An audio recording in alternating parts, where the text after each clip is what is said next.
Hello, everyone, and welcome to Desire to Inspire Studios Foundation Donuts for Breakfast.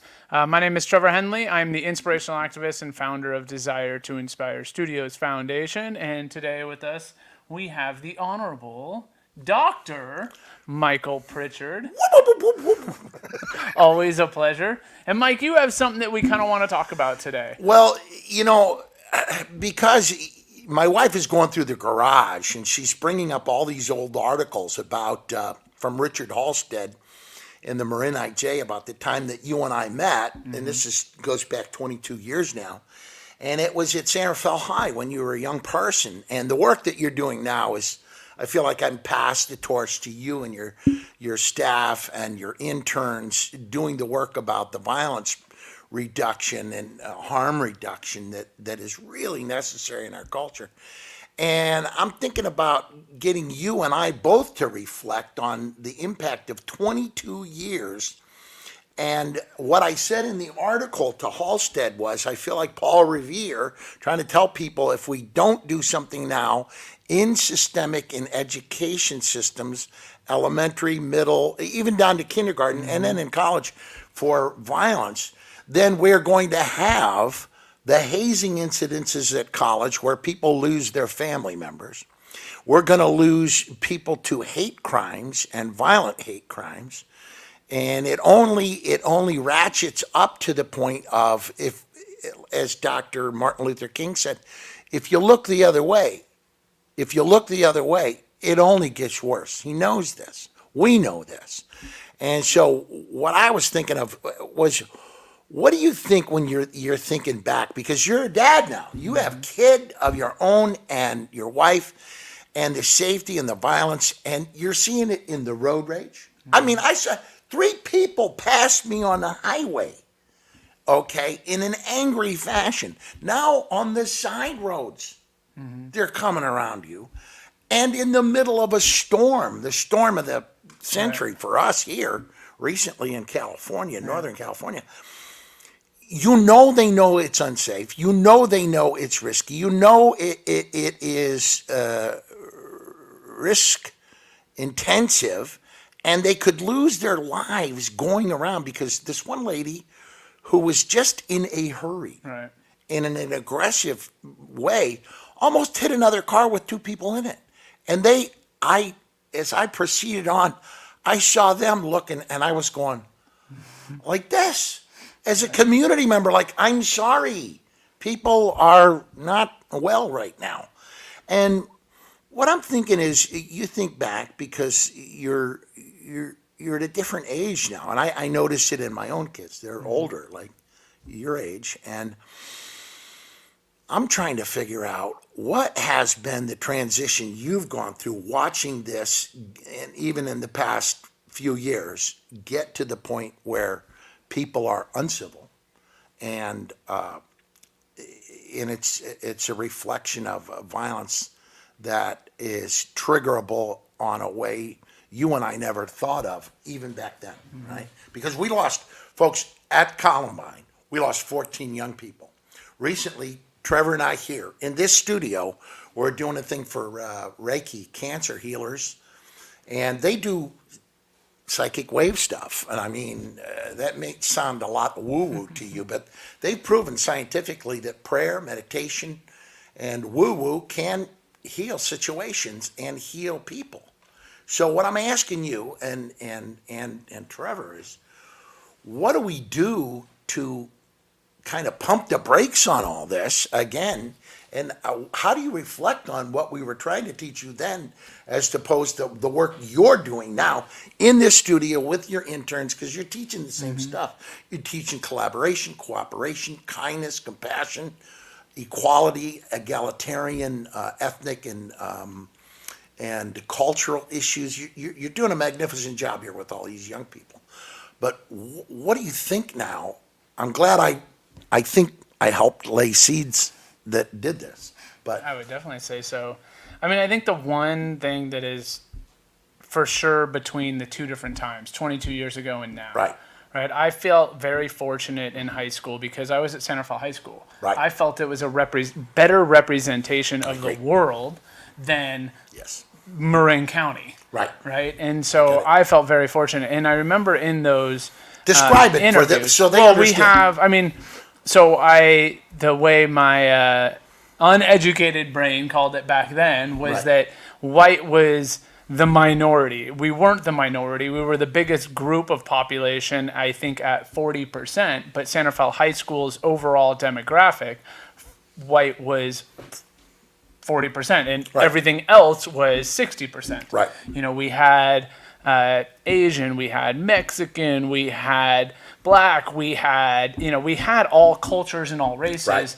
And Kind of like UCal Berkeley. Yeah. Right. Yeah, I get it. Yeah. And so I think that one thing between the commonality between then and now is we're really teaching education and awareness, right? Yes. Yeah. And it's not education in the sense of, 9 to 5 school day Right. or 9 to 5 work day. It's Right. education in the sense of back then, I heard stories from everybody about, regardless of race, gender, age, about how they were being bullied or how they had been bullied Right. or how they perceived the world that they were in. Right. And what it did for me then was, one, let me know that I wasn't alone. Right. Right? I had my own bullying growing up all the way through high school. When you're bullied, you kind of have a tendency to think you're the only one. Yeah. You isolate, you self-isolate. Yeah.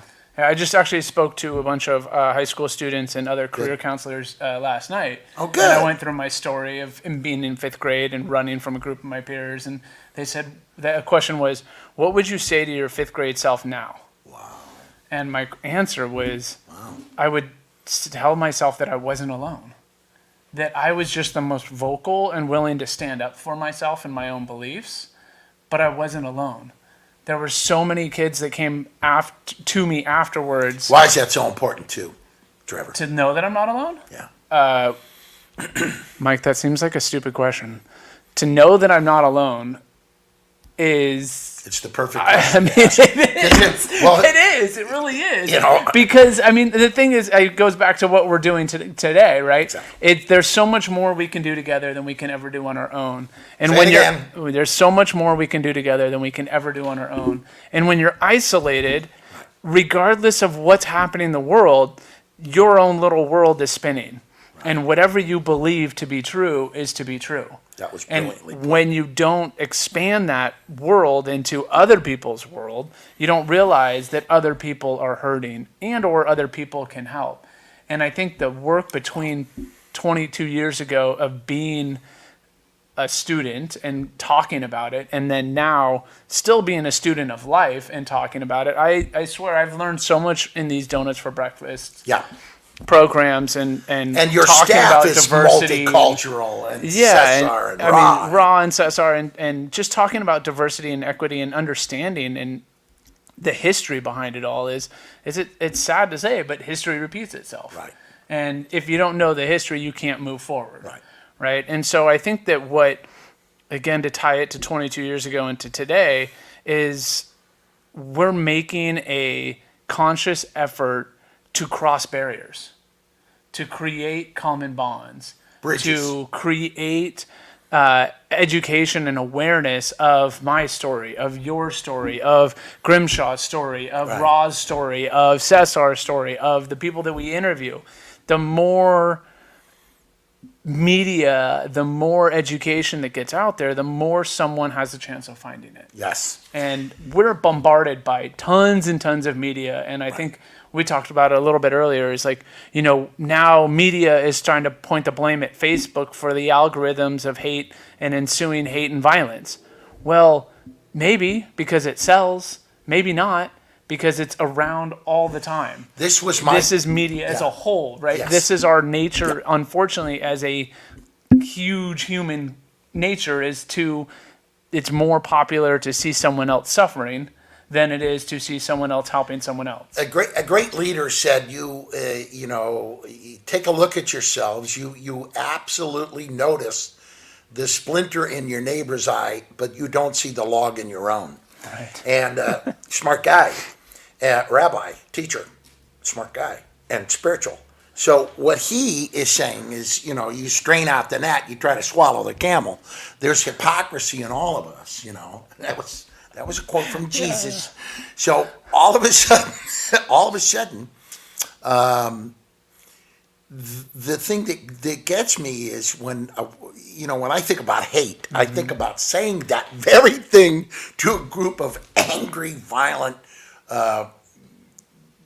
white supremacist guys who are raging motorcycle guys. I have a lot of friends who are motorcyclists and veterans and great guys.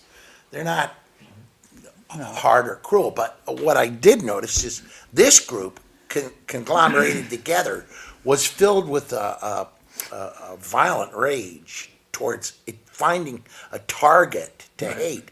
And when I mentioned to them that if they were Christian, and they said they were, that they go to church on Sunday and they pray to a Jewish rabbi and his Jewish mom. And they kind of just disappeared and walked away. And maybe I had confused them, but I had said it to them. Confused me.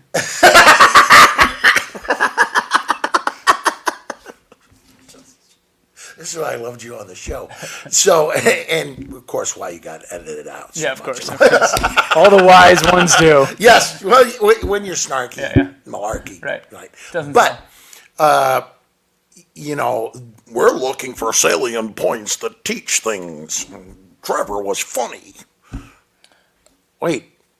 To go back to the group of people looking for someone to hate, someone to blame. Right. And if you think about those folks venomously, toxically gathering together in a gruesome group and becoming toxified and violent and potentially triggerable, what we have to do is try and make sure that we are getting to the earlier folks. And this is what I used to say. I would be up in Idaho and one of the kids goes, "Please help us up here. We don't want people to be hater-taters and turn into hater-tots." And recently, a guy walked into a Boise, Idaho mall and just started shooting people. And it doesn't take a genius to figure out that all folks who have suicidal tendencies, depression, isolation, self-isolation, also have the potential to be crying with bullets instead of tears. So I'm thinking about you and I, the look on our face when we were helping the folks from Reiki who wanted to heal the community, and two incidences happened almost instantaneously where 10 people were killed at the Super Duper and then 8 people killed in a trailer park. And so I don't mean to cut you off, but what I'm realizing is, my biggest complaint about media is that it focuses on the negative. Right. What are we focusing on right now? Right. And so that's how why. Can we turn this around? That's instead of, like, I go back to, again, that group of people, right? It goes back to my story, a big reason why I do what I do. Right. Like, I was bullied a lot growing up. Right. I remember specifically one day in 5th grade running from a group of my peers, knowing that if they caught me, I was going to get beat up. Right. And it was a pretty regular event, but I usually escaped. But this day I slipped on the ground and fell. Right. And then they dogpiled, and I was being hit and kicked and punched and yelled at. And I just remember lying there and laughing because I could not believe that 12 of my peers were doing this because one person that led the group had this idea to put down someone else, and 12 other people decided to follow it. Right. Right. Because it is easier to latch onto something that caused harm in someone else instead of dealing with your own fear or fate or anger or frustration or loneliness. Right. So moving forward to today is like in talking about what we're talking about is going to, talking about how we educate people at a younger age. Right. I think that the only real issue is that people have to be educated at all levels. Right. Right. I mean, you can talk earlier age, but then they're going to get corrupted by other people that aren't, thinking the same way. Right. So how do you go out to all? 5 things we can do to re-trigger, refigure the triggers. One, and number one is forgive more. Forgive to live to forgive. Let it go. What people think of me that's is the none of my biggest one. business. Walk away. I always say, think and blink. Back off. Look around. Intuit. Is it dangerous? Negotiate. Talk to people. Don't exacerbate the situation. Don't intensify the situation. Don't get the bristles up on the back of your neck. And then finally, back off, look around, intuit, negotiate, know when to walk away. The greatest thing that we have is to be able to walk away from it. Turn your back on it. Now, unfortunately, sometimes if you turn your back, it only intensifies the rage and can put you in danger. So what I say is, as you're walking away, walk away backwards. You hear me? I hope you do, because I have been on the streets for 50 years. And there's nothing worse than, what are you going to do? Shoot me. Because when I've worked with probation and parole folks, they've always said, that was it for me when he dared me, she dared me. And teaching these skill sets, think and blink. So back off, give distance to people that are aggressive and toxic. Pull the car over to the side of the road, right? Look around. let 'em go. Right, let them, who cares? Go home safe, go home alive, go home well. Go home to your kids, right? And it's all ego, and that's that, anger past 30 seconds is ego. The ego is not your amigo. Folks, listen to what we're saying, because this will, I promise you, save your life. I was at a gym, and I told this kid this. Big, huge, muscle-bound, 6'5", 250 pounds. And he stomped around the gym like a rooster in front of all these firemen. And he was self-important, and, you know that guy that, how many of these guys does it take to screw in a light bulb? One, he stands still and the world revolves around him. Well, that was him in the gym. And I told him, I said, hey, bud, listen, I care about you. Take it down a notch. These men, there's cops and firemen and military veterans in here working out. You're stomping around like you're the most important thing since Genghis Khan. You gotta watch that testosterone level. And he wouldn't listen to me. About 2 months later, and he treated me dismissively, and no blame. He's a young guy, he's 23, 24, married kid, walks up, and I'm on the thing, and I'm up there sweating like John Stewart at Dick Cheney's hunting lodge, and that'll hit you later. So all of a sudden, I go, hey, you okay? And he goes, no. He was emotional. He goes, I almost got killed this morning because a guy cut me off, and I challenged him to pull over the side of the road, and he made me kneel down and beg for my life. I go, everything you needed to know from me right there is there. Yeah. In an instant, a 5'6" angry, violent guy with a weapon can take your life like that, and your kid is growing up without you, without that voice of him, looking for dad in the stands when he hits a home run, for helping him learn how to drive a car, for helping him go fishing, and the same with any people. Don't be in a line. Because, folks, you don't know who's a parolee. You don't know who's had a hard life. You don't know what mentally hard issues people have faced. When you're in that supermarket line and you got something to say to everybody, including the cashier, who's on overload, who's had a rough day, and is dealing with COVID. Right. And gentle. So, what's going on that's good in the world? That.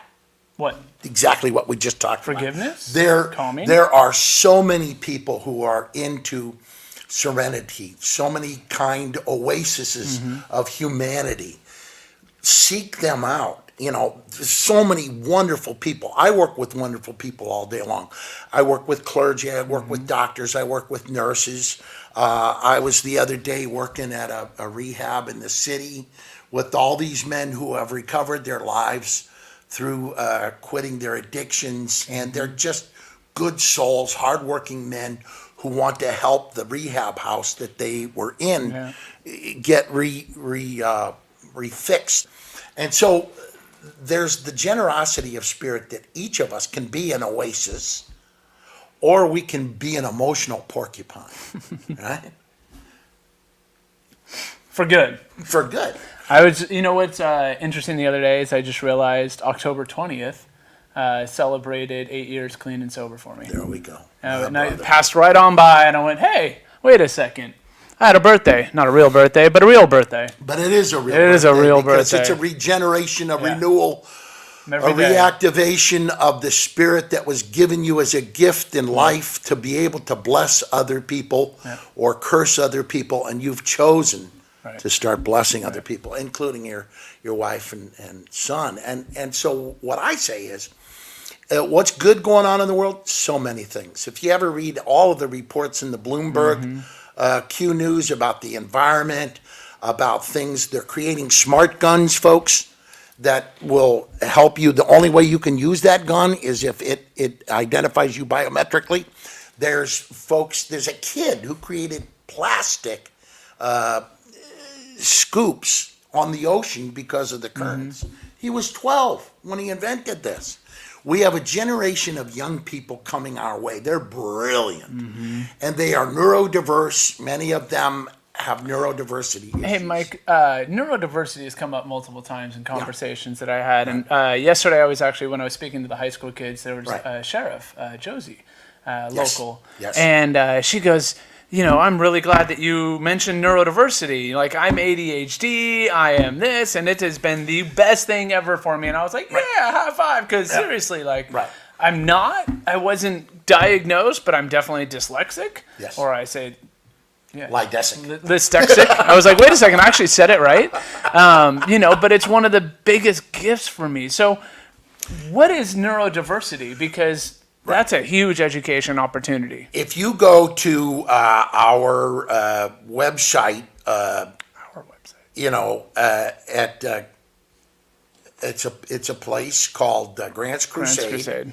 And at Grant's, when he says our website, he serves on the board. On the board, yes. Of Grant's Crusade. Grant's Crusade. And Dr. Fung at Stanford University, a medical doctor, Dr. Andrew Huberman and Dr. David Eagleman, who are both neuroscientists, and they're brilliant men at Stanford, and Huberman's talk on YouTube is brilliant. He helps Navy SEALs, and he is a wise soul who lived through hard trauma in early childhood.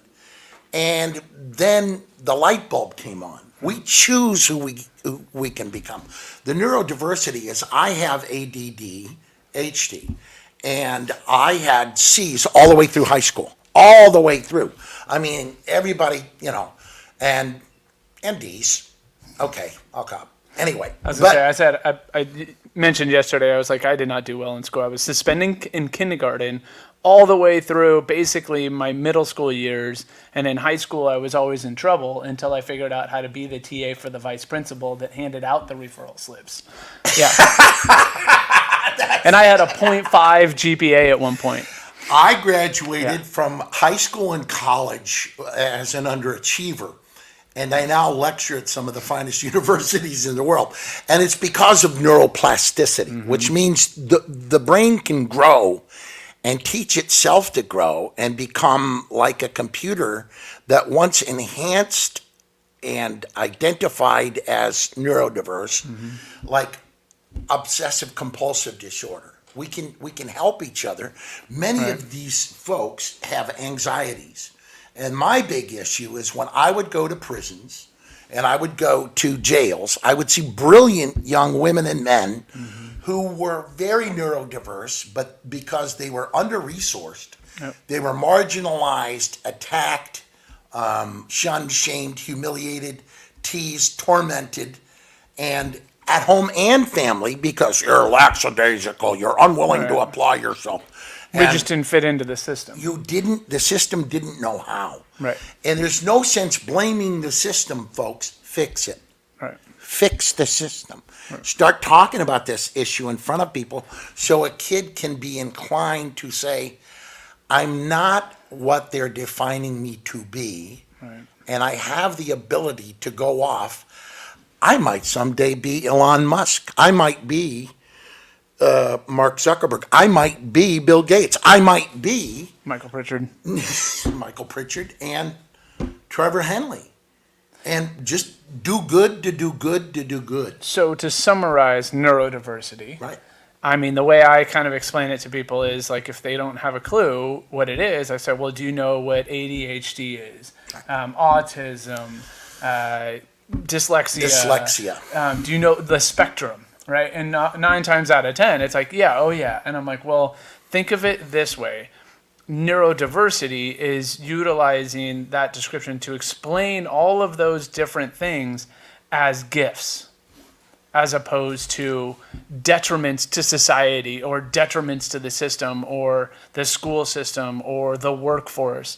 Who was it that we had on a couple, probably months ago now, who works with neurodiverse and putting them in jobs? Margaret. Oh, anyway, it's going to. Oh, yes, Margaret Farmer. Yeah.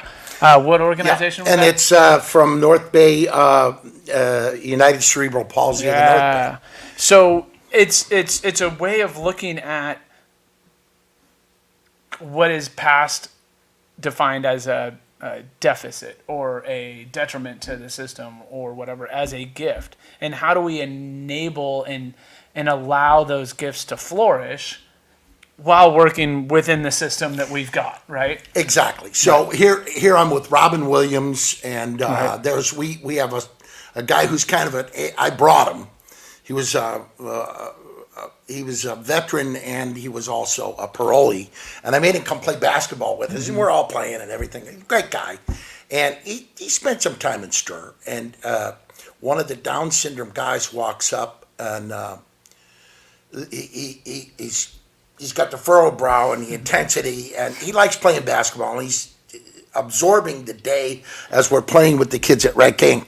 And one of our Down syndrome guys walks up, and he says to him, and I quote, "If you could learn to love me, you could get better." Mm-hmm. And it seemed that all time stood still to me at that moment, because I looked over and Robin was teary-eyed. And it was good to see him teary-eyed, because he understood that when he was there, everywhere else in the world Robin Williams performed, he was on Give. And there, he was on Receive. And a Down syndrome person saying to you, if you could learn to love me, accept me, include me, and be my friend, you can get better. You can heal yourself. And there's a simplicity in folks who are neurodiverse. And their hearts are, I call them living thermometers of love. And if we are wise, we know they're spies from God. You know, for those of you that are atheist or agnostic, you can call it higher power, or you can call it spirit, or whatever you believe in. Whatever you believe in. Anything. But the point that a human being who's neurodiverse can have such love in them and have been blamed for years in systems that we just can't teach them. And, you know, how about... I think that sentence just sits with diversity, equity, and inclusion. Right. And forget race, forget nationality. I mean, don't forget it. Neurodiversity. Raul would be yelling at me right now. That's my choice of words. It's not a bad thing, Ron. Acknowledge diversity, acknowledge race, acknowledge gender, acknowledge everything that separates us, as if you could learn to love me. Right. And as I tell everybody... You would... What was it? If you could learn to love me, you could get better. You could get better. It's simple. Yeah. Right? Yeah. You could Grimshaw, if you could learn to love me, you would get better. Right? But I mean, that's as simple as it is. The good news is that there's not a camera on his face. He shook his head no dramatically. However, he had a huge smile on his face. I think that's my lesson from today. Mike, we have to end this because we are out of time. That was a great ending. If you learn to love me, you could get better. Right. If you learn to love me, you could get better. From somebody who's not, wait for it, a professor at Harvard, Princeton, Yale, or any place where you get a degree. Right. But in that heart, in the bosom of that heart, is the grace of the universe, the serenity of the universe, and the love of the universe that we all need to get. These folks are not strangers. They're sent to us to save us sometimes from ourselves. Well, thank you, Mike, for today. Always a Love you, my brother. If you could learn to love me, you would get better. Yeah. That sounds so kind of like self-righteous in that sense, Yeah. but if you take it out of the context and you say, look, if I could get to love my neighbor, if I could get to love this person, I mean, I feel like, man, I'm not going to end it if I keep going, but it's like that's the whole creation of common bonds. Robin Williams did so many movies about so many folks who suffered. Yeah.